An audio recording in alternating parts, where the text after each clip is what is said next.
The Treaty of Chaguaramas was signed on the 4th of July, 1973. We are one of the original signatories to the Treaty of Chaguaramas. The question was, how could we in the small islands be involved in this community when, as associated states not responsible for our external affairs, we had to seek the permission of the British government to join a treaty. In the year 1973, CARICOM, the Caribbean Community and Common Market, sounded its horn from Port of Spain, Trinidad, and filled with the hopes and aspirations of 12 member nations, set sail, bound for the destination of its dreams. I was chairman of the Associated States at the time, and I had a meeting when I was premier with Prime Minister Barrow and Manley and Burnham and a minister from Trinidad in Barbados, and I suggested that the Big Four should go ahead and sign up and let us have the treaty in existence. After the treaty is in existence, which we all negotiated, including all the islands of the Eastern Caribbean, we would then sign at a later date. But in other words, let it be signed. We'll then ask permission of the British to join, and we would then have the treaty encompassing us all. The first oil shock, which led to the first international economic crisis of the 1970s, was in May of 1973.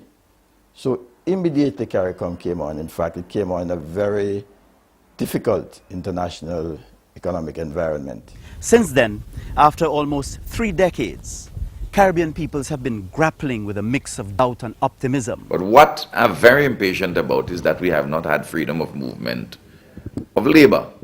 And I think what is needed is tremendous patience and not loss of that vision.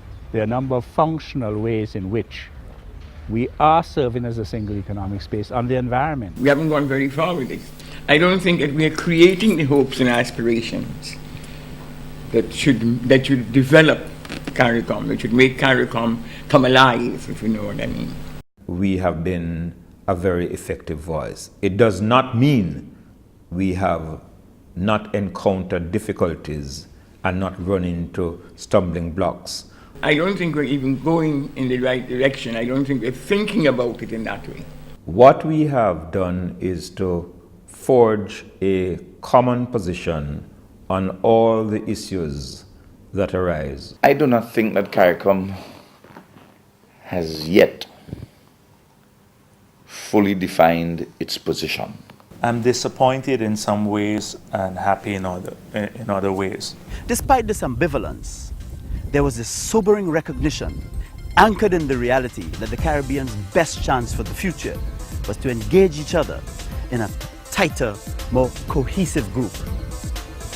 Trends in world politics would have had it no other way.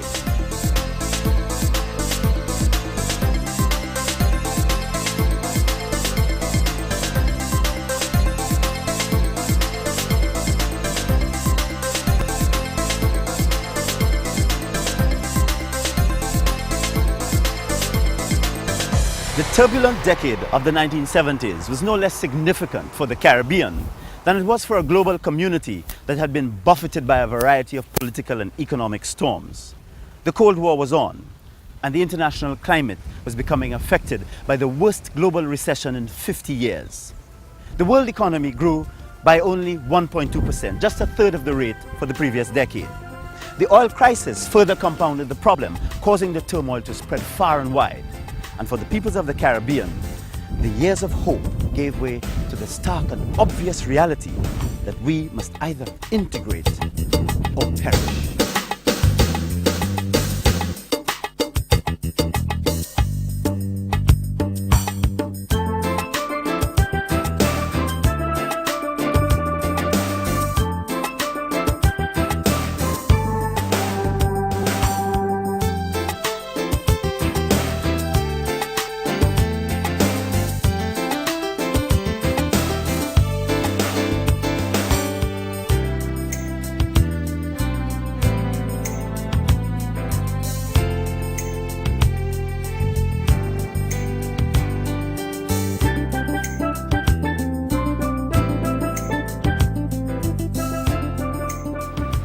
If our early Caribbean leaders could have foreseen the perilous journey awaiting them on the horizons of the 70s and 80s, they might have had greater regard for the prophetic demands of the Chaguaramas Treaty.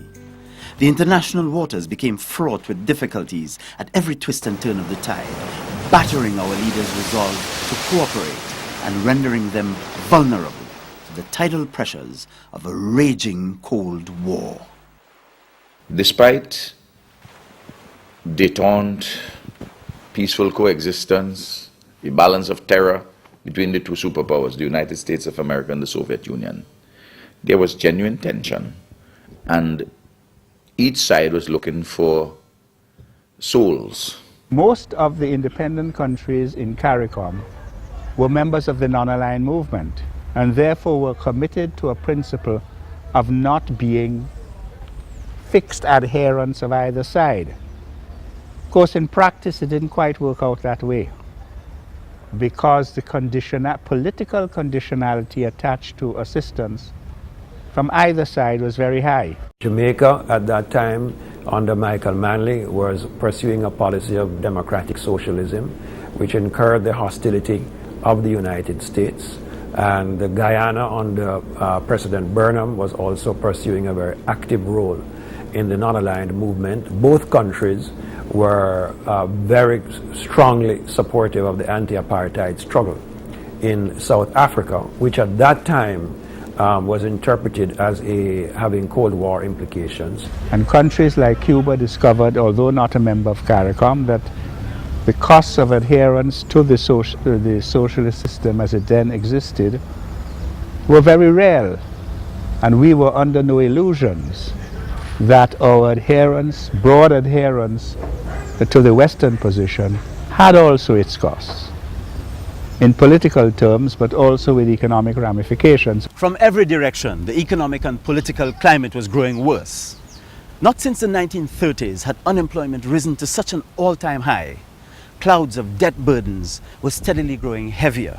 International financial aid was quickly fading, and regional poverty levels began increasing, even as the international arms race swallowed up some $500 billion annually. So the Cold War fractured the international system, and in so doing, increased the costs that countries had to pay for trying to position themselves within the system. In the 1980s, you then had externally driven policies relating to structural adjustment. And these policies were really not integration friendly. They were policies designed to ensure that the individual member states were able to meet international obligations, external obligations. All of this, of course, had a very telling effect on the Treaty of Chaguaramas, as was evidenced in the behavior of individual member states. So I think countries became preoccupied with their own domestic problems and sought to find solutions to those problems, overemphasizing, I think, the gains that they could make from imposing restrictions on their own economic dealings with each other.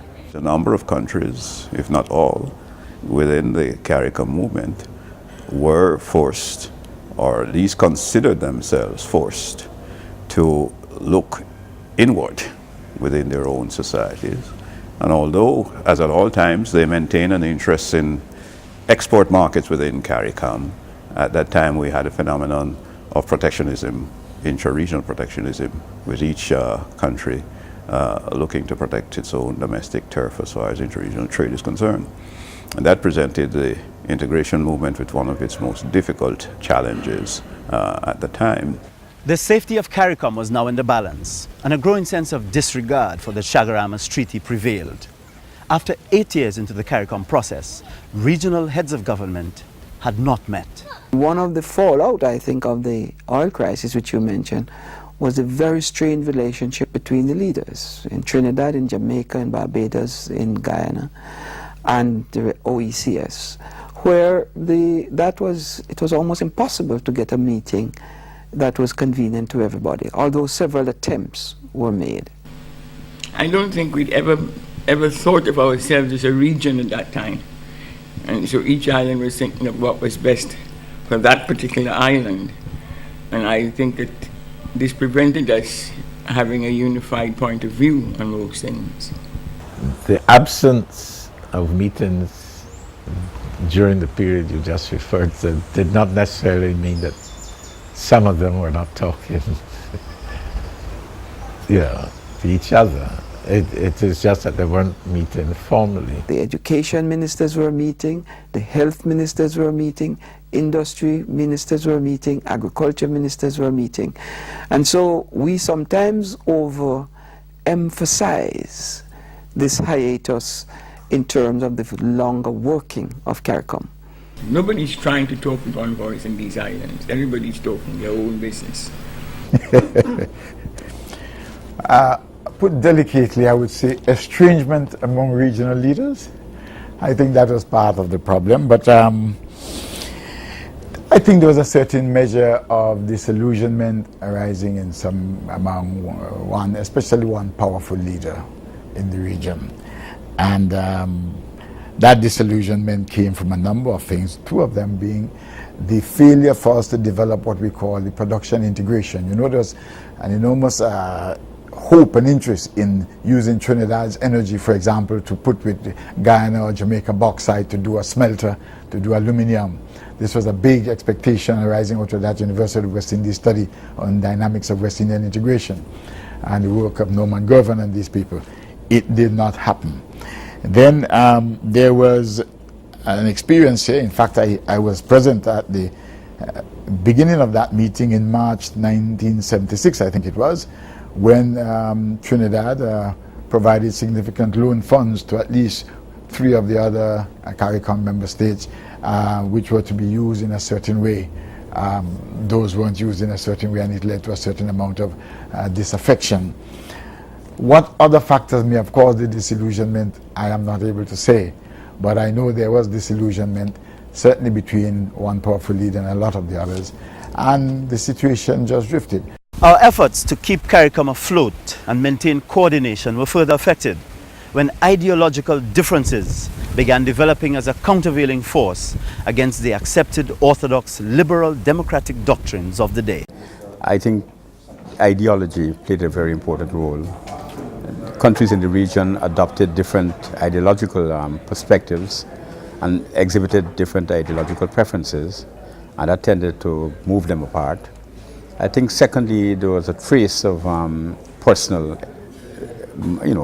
difficulties among some of the leaders of the region, maybe linked to the ideological issue, and that also played a part. We had come out of a period of the 1960s, tremendous economic growth, industrialization by invitation, open sesame for foreign entrepreneurs. But the income distribution was skewed. So regimes came to power subsequent to that period in order to address social reform internally, poverty, education, health, etc. And at the same time, to get this political space in the external environment, and as the language went sometimes, either in starkly anti-imperialist terms, or to restructure or accommodate the relations between the metropole and the hinterland. Well, it ranged from extreme left policies, Marxism, Leninism, to extreme right-wing policies supportive of the American position. It was a period in which the Cold War was very intense, and when countries took strong positions in the Cold War. And coming to power were 3 governments. Grenada was important because it was in many ways the first time since independence that a government was effectively removed by force. And what was instituted was a popular quote-unquote revolution, which seemed to turn its back on the usefulness of elections. In Guyana, there was a government in power that was not freely and fairly elected and attempted to maintain itself in power in the absence of free and fair elections. The ideological struggle in Jamaica had become very intense. They were caught up in the struggles between the United States and the Soviet Union. They all had an anti-imperialist thrust, but only the New Jewel movement in Grenada was the most consciously ideological and had within its leadership ranks hardline Leninists who had a visceral anti-imperialism and anti-Americanism. The thinking of these people was so different to the other leaders, and so it was a difficult scene for us to adopt.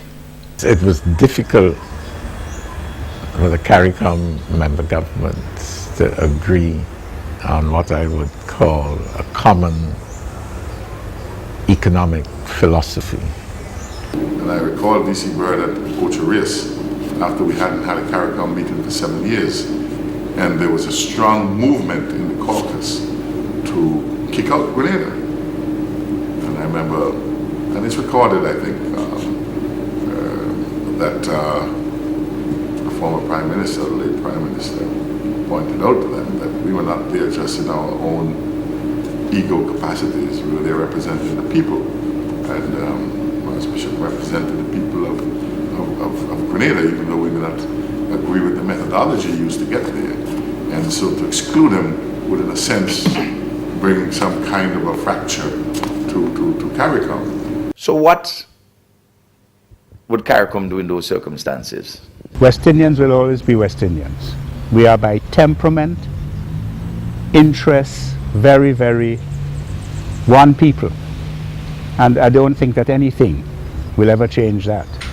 So Caribbean people, as always, address these matters in a pragmatic way. And they say, well, we'll have ideological pluralism. You do your thing, but within limits. And among the limits was, let us not do anything to weaken the Caribbean integration movement. Let us try to coordinate elements of foreign policy which we can coordinate. And we agree to disagree in relation to others. We will not criticize you publicly. We will talk to you privately, restrain you from doing things which we believe might be extraordinarily harmful, but defending you in public nevertheless on matters where you exercise in your independence. So it was a pragmatic response, and to a large degree it was successful in holding the region together. Of course, the Americans have an understanding of what is taking place. In the case of Jamaica, as we know, the record now shows that the CIA went into Jamaica and assisted in the destabilization of the Manley government. Grenada self-destructed with some assistance from the United States of America.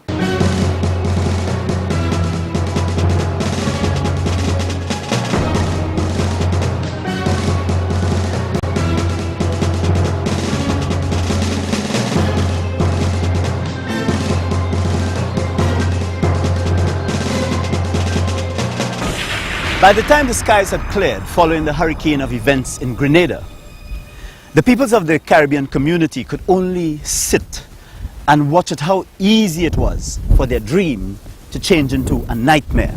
Remember that the decade of the 80s was described as the decade of lost development. In the 1980s, we had the debt crisis. We had structural adjustment programs coming over and affecting most of the countries. Throughout the third world, including the Caribbean. Starting with the Mexican crisis in '83. It spread. The contagion effect was there. And by the mid-'80s, practically every country had to pay increasing attention to containment of the debt crisis. During that period, one of the major issues was the restructuring of the economies of CARICOM countries, particularly efforts to deal with the economic problems in Jamaica and Guyana. So that whereas the Mexicos and the Argentinians and others were able to do some rescheduling of their commercial debt, we didn't have that possibility.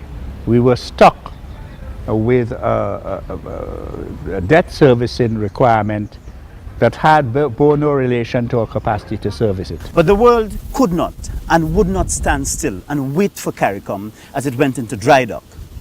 Neither could Caribbean peoples afford the luxury of time.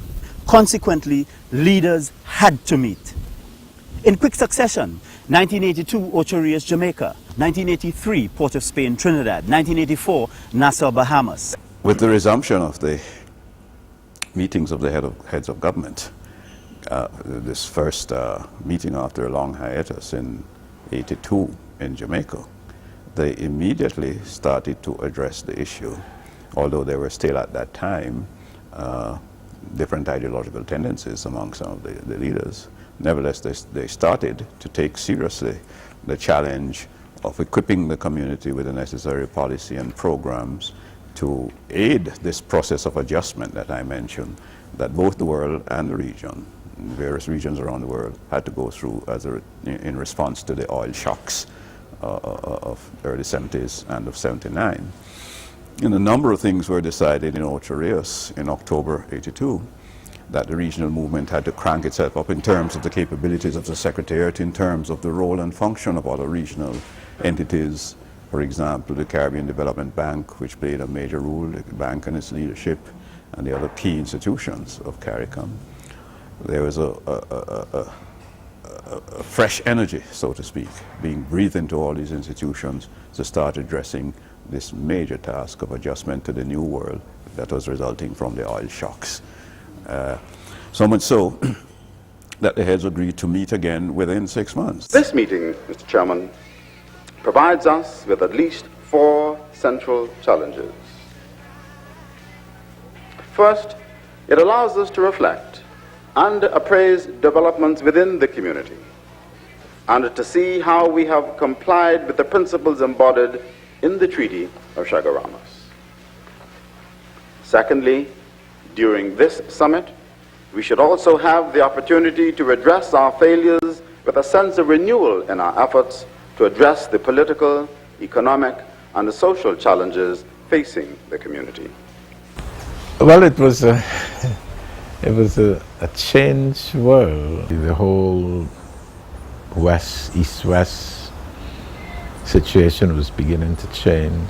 During this conference, we should seek the means and master the will to remove threats of whatever kind to our respective sovereignties. Starting in 1983, it became the practice for heads of government to adopt a common position on different policies. We should use this parley to explore mutually beneficial policies and programs that would have the dual effect of restoring and maintaining social order, peace, and security in the region, and lead to a revival and expansion of our economies. But it certainly opened up a new area of cooperation among governments that hitherto had not been much exploited. And that is trying to arrive at common positions on major problems and on approaches to the solution of those particular difficulties. I believe that the community at its highest level has journeyed from Port of Spain to Nassau and will for years to come continue to journey to other CARICOM capitals, because the spirit of the Ocho Rios Declaration is alive in us. Because consciously or subconsciously, the deep commitments expressed in that declaration continue to shape our ultimate responses to the frequent trials of our resolve to pursue through CARICOM a common cause in our region and in the world. And so, as the captains of government of the Caribbean community set sail once more with a refurbished vision, linking health, agriculture, labor, shipping, school examinations, finance, meteorology, and mass communications, they began registering a number of benefits. My government supports CARICOM initiatives for cooperation in education and in health, where a number of regional institutions are doing valuable work.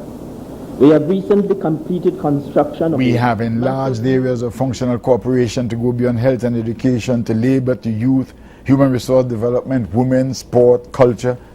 We have established new institutions under that, like the CXC.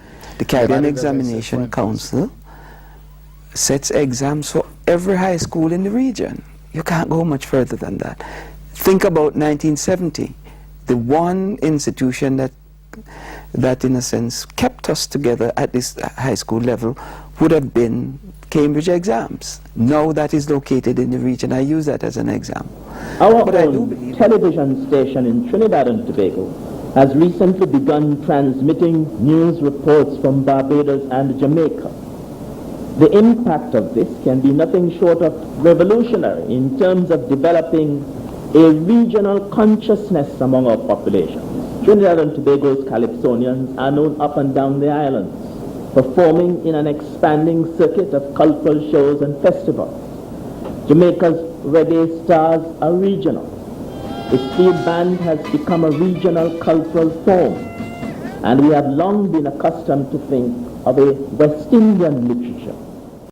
With an expanded focus and a magnified horizon, CARICOM could now broaden its work and its outreach to become broker and facilitator in the long and arduous journey to the dream of integration. It took a number of years. Besides the Nassau Understanding of 1984, there were a number of other reports which were generated. And then, of course, you had, I think, a wake-up call for the region was the decision by the Europeans to form their own single market and economy, and the transition from the European community to the European Union. I think it can be said without much doubt that it has weathered the storm. It has moved from a free trade area to a common market and a community and common market. It has moved to 15 member states, from the 10 or 12, we started 12, to include even non-English speaking countries, because when we started we were a sort of Anglophone enclave. You have now Suriname and you have Haiti. Bit by bit, we are bringing the different parts of the Caribbean together.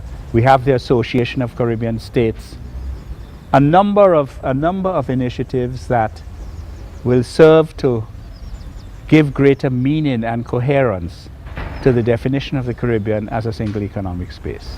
Geographic boundaries have become almost totally irrelevant in terms of how production of goods is organized, and how delivery of services is organized.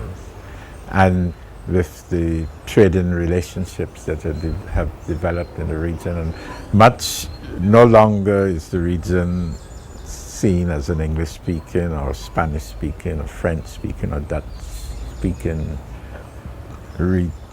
part of the region. It's viewed as one entire region. When the Berlin Wall fell and the European Union declared that it was going to consolidate a single market and economy, a single parliament, a single foreign policy, and work towards the establishment of political institutions, I think this was also a wake-up call. So that in 1989 you had the Grand Dance Declaration for the establishment of the Caribbean single market and economy. You also had at that time negotiations had commenced for the establishment of the North American Free Trade Area, NAFTA, between Mexico, the United States, and Canada. So you had all of these global developments as well as internal, intra-regional developments, all pushing the countries to the revitalization and the consolidation of the community. So it wasn't a decade without achievement, but it reflected the general and easy state of the world. The challenge now was to convert words into deeds and plans into action. More than 11 years of trial and error, discussion and dialogue had taught the leaders and people of the region many hard lessons, particularly lessons in economic growth.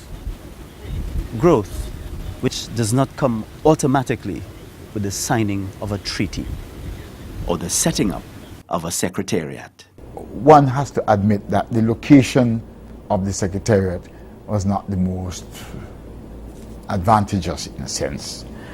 Not because it was in Guyana, that's not the point. It was because it was at the end of the line. If you look at the integration grouping from Belize right down until very recently onto Guyana, and what we did, the secretariat was set up at the very end of the line, not somewhere in between, in the middle, where it could pull, act as that force of pulling them together. So that was one, and to get there, travel arrangements were difficult and so forth. So that was one problem. We have too many balls in the air. We have so many. I believe the CARICOM got more treaties, more free trade areas, etc., associated with it than we can handle. We don't have the people to handle. We don't have our own professionals to handle all of these things. We are just diluting the whole process. We should have strengthened it, and we had enough time to strengthen it. We should have been much further along. When the heads of government of the Caribbean community came together in 1984 in Nassau, they noted that the prophets of doom were prepared to write an epitaph to CARICOM. Prophets of doom and gloom, and saying who said that CARICOM was dead or was dying, were in fact referring to the trade difficulties that had started to occur because of the economic difficulties in Jamaica and Guyana. And they seem to have felt that CARICOM was only about trade, but intra-CARICOM trade has always been a small proportion of total CARICOM trade, and will continue to be so because of the nature of the CARICOM economies. So that the justification for CARICOM is not, can never be, and in my view never was, just trade. It had to be a lot more than that. It had to deal with functional cooperation, coordination of policies, especially economic, financial, and foreign policies, and all the matters related to that. The mutual understanding amongst us should be one in which our common commitment to the ideology of CARICOM regionalism recognizes that if, at the end of the day, we fail to act in recognition of the fact that the interests that bind us together are infinitely stronger than those that force us asunder, it would be to our peril. And for this, there could be no honorable epitaph. But a turning point had taken place, with the region looking beyond the issues of mere survival. So instead of accepting a eulogy similar to that of 31st May 1962, dissolving the West Indies Federation, the Caribbean leaders and its people strengthened their determination with the clarion call sounded by Sir John Compton, first Prime Minister of St. Lucia. We in the Caribbean cannot be said to be lacking in the skills of statesmanship. Already, our attempts at integration have attracted the attention of the world. What we will need is the will, the courage to persevere. Our forecourt today is ablaze with the splendor of flags of many nations and states, whose representatives we now welcome, and our proceedings have been brightened as we saluted our nations. And in listening to the stirring anthems, I had a dream that someday we shall assemble somewhere in our country, the West Indies, under one flag, and listen to the stirring strains of one anthem, saluting one nation.